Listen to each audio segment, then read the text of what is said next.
absoluto. Amor. Estoy trascendiendo el amor con más amor. Estoy combatiendo la pérdida del amor con una pasión inimaginable que no he sabido explicarme. Para cantar el amor debe primero destruirnos, poetiza Hilda Doolittle en Eros. Ese poema que Luna Miguel recita al final de una brillante conferencia en la que pronunció estas palabras. Uno puede enamorarse de una escritora. Uno puede enamorarse de alguien que murió hace mucho. Puedes enamorarte de alguien a quien nunca podrás tocar. Pero puedes tocar sus libros y puedes dejarte la piel trabajando para comprar todos sus libros. A mí me parece que una de las cosas grandes que nos está dando el momento actual que vivimos, a nivel editorial, a nivel de incluso todas estas redes de lectoras que ahora son tan importantes en redes sociales y demás, una de las cosas más grandes que estamos viviendo de recuperación de autoras en ciclos como este es que de repente nos podemos dar cuenta de que podemos amar más allá de aquello que se nos ha dicho que podíamos amar. Podemos amar más allá de la familia, podemos amar más allá de la pareja, podemos obsesionarnos más allá de todo esto y vivir ese lujo y esa pasión de la que habla Annie Ernaux por una escritora. No sé si estas son palabras propias o de otra conferenciante que ya nombra previamente, que entiendo que sobre eso reflexionó, pero sé lo que piensa Luna Miguel acerca de la apropiación. Que la apropiación es mala cuando denigra el trabajo de los demás, cuando lo pisotea y pisotea las experiencias de los demás, pero de por sí no debería serlo, que son cabos estos que voy a sujetar en breve al Noray de amarre.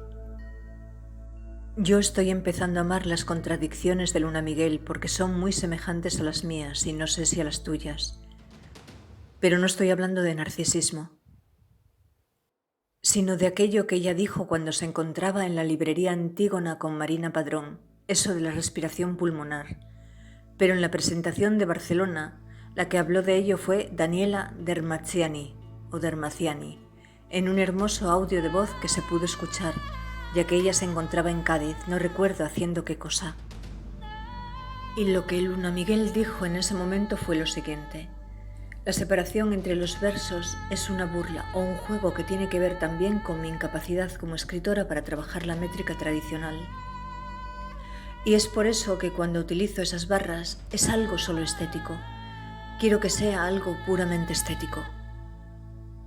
No creo que tenga tanto que ver con el ritmo, sino con cómo quedan esos cortes en la página. Y esos cortes en la página a mí me sirven para dar entidad al verso libre. Y para poder llamar poesía a algo que tantas veces me han dicho que no es poesía. Yo quiero, por supuesto, comentar lo que dijo entonces Alicia Valtés, pero este no es el momento, porque debajo del no de Luna Miguel, Jover la nombró en ese encuentro para atribuirse la razón. Y por eso me gustaría volver a analizar su discurso, que yo en un primer momento recuerdo que también interpreté como él. Lo que sí he hecho es escribir una anotación, varias en realidad, pero esta en la segunda carta hildulítica, que es una carta bellísima, una carta sabia, una carta un poco enajenada. Y más al mezclarse con una escena cotidiana. Esa anotación en rojo dice: ella aquí, Álvaro, no reconoce que Castro la tortura. Esto tiene otro significado implícito, escucha bien. ¿Por qué no estás aquí? ¿Por qué no estoy allí? Porque es enorme el corazón del lirio y el de la perra. ¿Por qué mi enorme corazón no late mientras te escribo?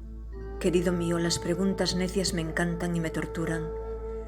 Me excita saberme torturada o comprender que en realidad no eres mío, o que sin embargo lo eres como nunca, o como siempre.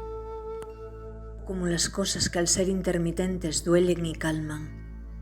El moratón de mi muslo, la ebriedad, un día de playa al final del verano, el descubrimiento de una nueva poeta. Podría ser Sarah Kane, Luna. Y el morado de tu muslo podría ser el hematoma que te causaste en ternura y derrota al golpearte con el adoquín. Ella aquí está hablando desde su sed de absoluto, Álvaro. Es esa sed la que nos tortura verdaderamente, la que encuentra algún reposo en esas cosas que ella enumera, la que no nos permite ser felices, o solo nos lo permite cuando se suceden con su intensidad. Puede que me equivoque, pero no lo creo. La poeta o Monel se enferman por la sed de absoluto, porque si leer mata, mata porque esas son las aguas de las que se quiere beber. Pero volviendo al poema, la carta hildulítica segunda, creo que las frases de las que Luna Miguel se apropia aquí, por ejemplo la segunda, en la gente hay árboles y en los árboles hay gente, son citas de Castro. Parece que es él quien le está contando a ella cómo reclamaban sus vecinas la presencia de sus hijas por el balcón. O no, o eso fue lo último que vio o escuchó ella cuando él cerró la ventana y su boca se convirtió en tinaja. Pero sobre los hematomas que causa el amor tengo algo que contar. Era yo quien me empotraba las caderas de Anders, el danés, como si me fuera la vida en ello. Lo agarraba y lo golpeaba contra mí, una y otra vez, mientras le decía «Fuck me, fuck me, fuck me, fuck me», porque estaba recordando a Manuel y aquella vez, aquella prodigiosa vez. Esto sucedía en un albergue del camino, mientras una madre y una hija que estaban acostadas a pocos metros nos escuchaban.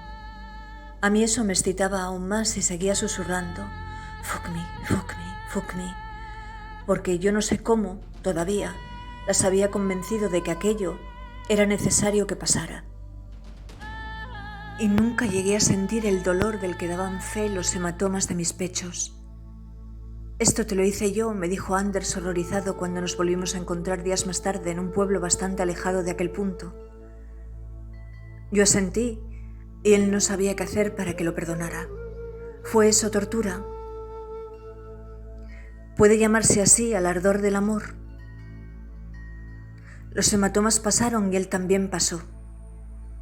Sin embargo, nadie puede robarme ese acto de transgresión, el último acto de transgresión. Y ahora cambiando de tema, cuando dejo atrás los versos de Jean Genet, no eres amigo, eres yo misma, mi corazón o mi sexo, una rama de mí. Caigo en la cuenta de que estoy leyendo poesía masculina como si quien me hablara fuera un hombre y no una poeta. De que por fin estoy leyendo eso que yo esperaba encontrar en la nueva masculinidad de siempre, la que me defraudó.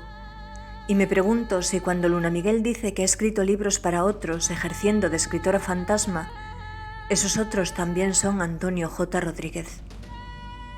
Y de ahí su sentimiento de apropiación. Ese sentimiento con el que yo la escuché pronunciarse desde Nueva York. Y es este verso del poema bromeando sobre nuestro hipotético divorcio en Ile-de-Ré, el que rompe la ilusión.